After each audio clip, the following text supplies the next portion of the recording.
Entrepreneurial poverty wasn't really a topic that I was aware of when I started my business, and it certainly wasn't a pair of words I expected to hear uttered side by side. Don't you go into business? Don't you become an entrepreneur to make money?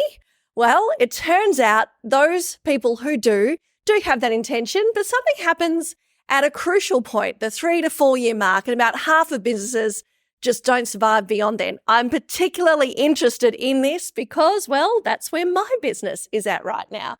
So to talk more about that, I'm going to introduce you to a guy who's well known to more than 1 million people around the world who've read his business-saving books, including one little gem called Profit First, which started as a gem of an idea in one book and then was so popular it had to be expanded out into a whole book of its own. Now this particular person has a swag of business-saving books under his belt. He's got 4 multi-million-dollar companies under his belt. And as well as that, the man behind Start With Why, Simon Sinek, once described him as the patron saint of entrepreneurs. Those are the highlights. Let's get to know some of the lowlights of the story behind Profit First's Mike Michalowicz. In today's media landscape, options abound. From traditional platforms like TV and radio to the digital realm, social media, online publications and podcasts, just like this one. I'm Carmen Braidwood, your guide to the rapid changes in the modern media space. Whether you're a personal brand or corporate entity, staying relevant is key. Join me, a seasoned TV and radio presenter, content creator and modern media trainer as we navigate this dynamic terrain together. Let's do this. So, Mike, I just shared in my intro that I'm particularly interested in this 3 to 4 year mark for businesses. And I'm also particularly interested in entrepreneurial poverty, as you describe it. Yeah. What exactly is entrepreneurial poverty? Well, the majority of entrepreneurs in the globe are surviving check by check. And that's what I call entrepreneurial poverty. And the funny thing is we put on this air of success that we have all the income in the world and we're faking it till we're making it. And the reality is most of these entrepreneurs are barely getting by. They're stressed. They're working overtime. They're working exhaustively. They're maybe paying the bills, but they're not paying themselves. And that's what entrepreneurial poverty is. And I'm on a mission to fix that. Now, in your book, I think it was The Pumpkin Patch. The Pumpkin Plan. Thank you. Pumpkin Plan. You're not the first to do that. You had a little idea called Profit First, as I understand it. You share this story in Profit First, which you expertly audio book deliver, by the way. I love hearing your voice on that. Thank you. So you kind of just uttered the idea of what Profit First was, and then it grew into something bigger. Is that how it all went on? Yeah, that's exactly it. It was one line I put in the book, and it simply said, if you take your profit first, you will assure profitability. And I started getting calls and emails from people saying, tell me more about this. I used to write for the Wall Street Journal at the time. Yeah. So I wrote an article about it, maybe 600 words, a short article. Yeah. And then thousands of people started emailing and calling me saying, how do I do this? And then it was very clear I had to write a book about it. Yeah, and you did. Tell me, what are the readership numbers on Profit First these days? We're well over 1 million readers. I think we've sold 1.2 million books. It's in 27 languages. It's beyond what I ever imagined. It's wonderful. And you're here in Perth, my home city right now. Yay. Perth, Australia. You've got Vegemite, all those things that are... I know. I want to show my gifts. It was funny. After this conference ended, I got this kind gift and they said, if you get anything you want in Australia, what would it be? I'm like, I want some Vegemite. I like Vegemite.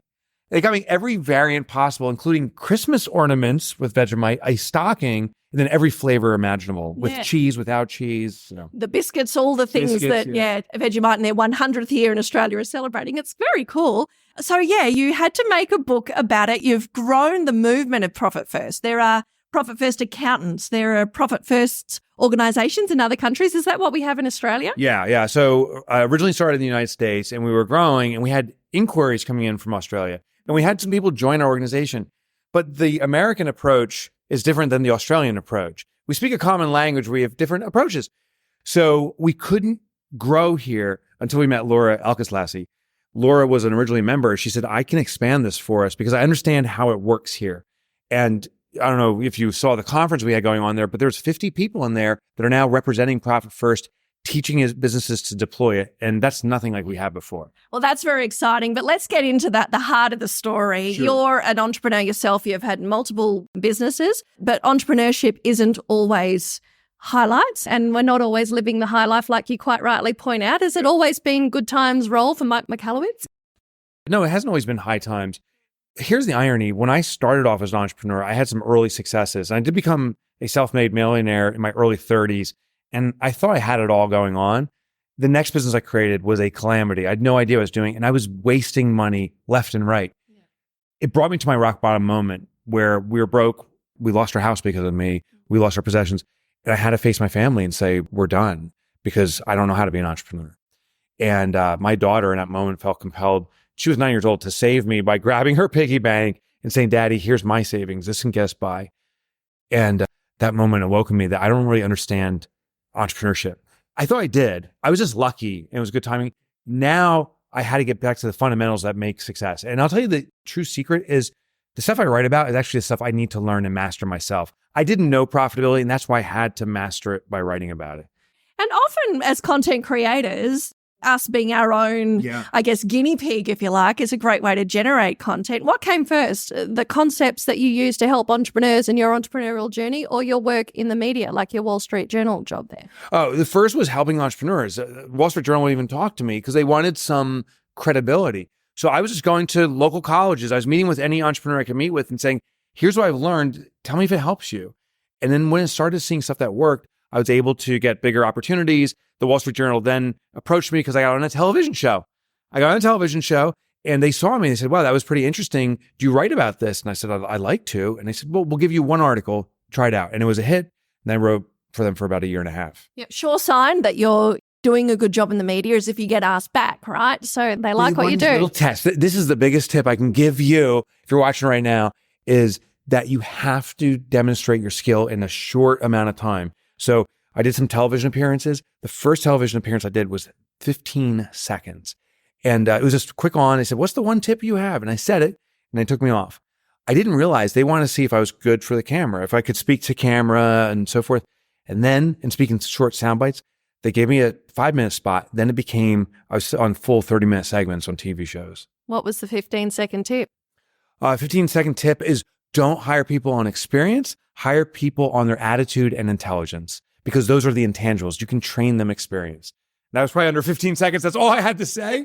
And perfect, off. Nailed it. Back on. Yeah. Awesome. So we do talk on this podcast about being what I like to call a modern media performer. And if I was talking to my clients, I'd say, look up Mike Michalowicz. He's a great example. You speak on stages. So that's one revenue stream for your business. Obviously, there's authorship. There are media appearances. What inspires you to create content? Well, because it's of service to people. You know, I believe that if you do have something to share, and if I do have something to share is of value to others, we have a responsibility to get it out there. I don't think I should be braggadocious about it or say I know something better than you. I just know something different, perhaps, and we can have an exchange. And I find that media like this is the best way because right now, someone's watching in their bed, in their underwear, and they're watching this interview, but they're learning something. It's a very intimate experience that they get exposure to what we can share. So we have a responsibility, if we do have something of value, to put it out there so people can consume it however they want to. And I love that word that you use then, braggadocious or something like that. Very cool, like that. Because we often experience this feeling of, what will people think of me? Will they think I'm big noting myself? In Australia, we like to call it, will I be knocked down like a tall poppy? There's a thing called tall poppy syndrome. Yeah. Did you wrestle with any of this fear of what people would think of you when you started putting your opinions out there? I didn't, because I led off with that story. I was afraid to do it, but I started talking about how my daughter felt compelled to save me. And once people know that you are human and I'm human and that we are all the same here, then we are willing to listen to each other. But I have seen, and I'm very cautious about doing this myself, people come out and say, I'm great. I know there's amazing things. Do what I do because I'm great. And that's not the approach. I've struggled. I've had some successes that maybe someone else can replicate. And you're great. I want to get your successes too. So you try to make it as much as an exchange as possible. That story is pivotal, isn't it? Pivotal. It's everything. Because it's relation. It's funny. I was in there teaching how to tell stories. And most people say, I want to do these wonderful things and I'm great at it and I can serve you. They just climb up. But the better story is, I want to do great things, but I've struggled doing it. You go into that dip and you explain, here's what I've learned on my journey forward. Please join me in coming out of this challenges you're facing. Now, Profit First was a few books ago for you. Yeah. Yeah, what's really mulling around in your mind the most right now for entrepreneurs? What do we need to be focusing on? Well, I think it's efficiency. So there's two forms of poverty that are pretty big. One is financial poverty, and everyone knows that. But the other one's time poverty. And I think that's a bigger problem. So I wrote a book about how to work more efficiently, how to put less demand on yourself, but also less demand on your team. Because some people say, well, I'm going to work less by assigning more work to others. Okay, you got the weight off your shoulders, but now you place on someone else. How do we all get more results with less effort so we can be more present with each other? That's kind of the holy grail post-pandemic, isn't it? It really is. Yeah, it really is the holy grail. It's unfortunate. Post-pandemic, I see people working even more now because now, hey, I can work from anywhere. I can work from home because I'm so used to it. And people are doing that. And that's not the right approach, I don't think. You can do a podcast in the 20 minutes after a pack down at a conference. Right. You can keep going and going. Yeah, that's true. You've been talking all day, and it's very generous of you to speak some more with us. Thank you, Mike. Oh, it's been a joy. It's nice meeting you. Thank you. Now, I'm going to turn our attention now to part of the story that brought Profit First from Mike's brain through Bali and into Australia. Amber Duggar of Profit for Keeps is behind some of that story. How do you fit in, Amber? Well, I came across Profit First when I was in Bali, like you mentioned, and there was just such a plethora of individuals who were struggling with cash flow. And I honestly thought I was never going to touch it again with a 10-foot pole because I was freshly leaving my career in corporate finance. But I saw this really big gap between what people really wanted to do in their life and then not the cash flow and the right revenue goal to make that happen. And so that's how I came across Profit First. Okay. And what is it about Profit First that really works, do you think, for those lifestyle entrepreneurs that us Perth people really easily understand are hanging out up in Bali? I would like to be one of them just quietly. I think it's really about giving yourself permission to give yourself, this beautiful bonus once a quarter, and to also give yourself permission to pay yourself what is going to pay for the things you really care about, like the weekly massage, or maybe going and exploring the island if you're in Bali, or being able to, still pay for the things at home while you're still remotely traveling around the world. Yeah, and like Mike was just talking about, right now, one of the biggest problems faced by entrepreneurs is that we don't have a lot of time. So if you've got no time, how are you going to do those awesome experiences that you want to inject into your life? So cash flow is key. It's incredibly key. I mean, without cash flow, we're going to be sitting around not being able to do much. And the thing is, we can make money, but when we don't feel like anything's in our bank account, it can be really deflating. And it's usually not the person. It's most likely the fact that the revenue goal doesn't align with the actual needs of the individual. Okay. I'm always interested in media stories, content creation. What's been your own journey with growing your brand online or as a speaker, on stage, in the screen? What kind of content do you like to put out into the world? It's really all about marrying wealth consciousness with practical tools and action. And podcasts are honestly the best way to grow a business. I've done probably 250 interviews. I just love them. And what's really beautiful about it is it really allows someone to get to know you and in a way that works for them, whether it's doing the dishes or walking the dog or maybe taking their kids to school. And so that's one of my favorite ways. Amber Duggar, thank you. Thank you so much for having me. Pleasure.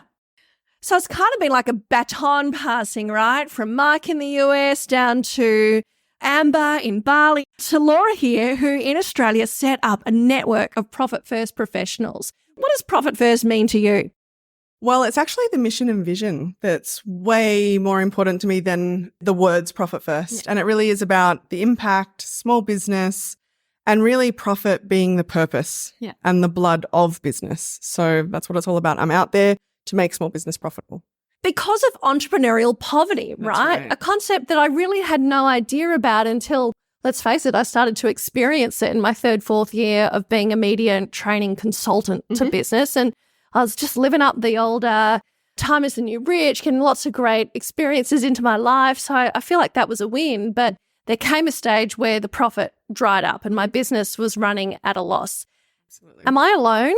You are not alone. And in fact, up to 90% of business owners experience this at some point. Even if you start profitable and then, something happens and we take our eye off the ball because we're really following a paradigm that doesn't make sense, which is the general accounting principles where there's a profit at the end of a long report and not in our bank account. And so with Profit First, it really allows us to know exactly what's happening at every single second we check the bank account. And what's one easy to implement principle of profit first that we could have a go at and see if it gives us a quick win? That is a great question. So I'm actually going to give you two. And I promise they're quick. Double the value. So the first thing is 1% profit into a bank account, because you can absolutely run your business with 1% aside. But the behavior and psychology of prioritizing that profit and seeing that it can grow changes the world, and it helps people become permanently profitable. And the second one is to actually really dream. What do you want your business to do? How do you want your business to serve you, not you it? And the way that you do that is look at what is it that you're wanting to pay yourself? How much are you willing to spend in time and effort to bring in the revenue? And then using the percentages to reverse engineer it gives you that blueprint so that you're not just spending your time spinning your wheels. You're actually making really good decisions. And linking that to purpose is so meaningful. And that brings me to my client, Najma Khan, who introduced me to the idea of profit first time at all. During our first discovery call, Najma said to me, I'm a profit first bookkeeper and accountant. And I was like, oh, should I know what that is? And she goes, well, it's Mike Michalowicz's idea. I'm like, should I know who he is? It basically went like that. Then I was on for profit first and I saw it everywhere I went and started to catch on. But I love Najma's vision, which is to build wells. She donates her profits to help build wells and access water for people who can't otherwise. So I guess having that sort of guiding light in front of you makes getting out of bed every day a lot easier.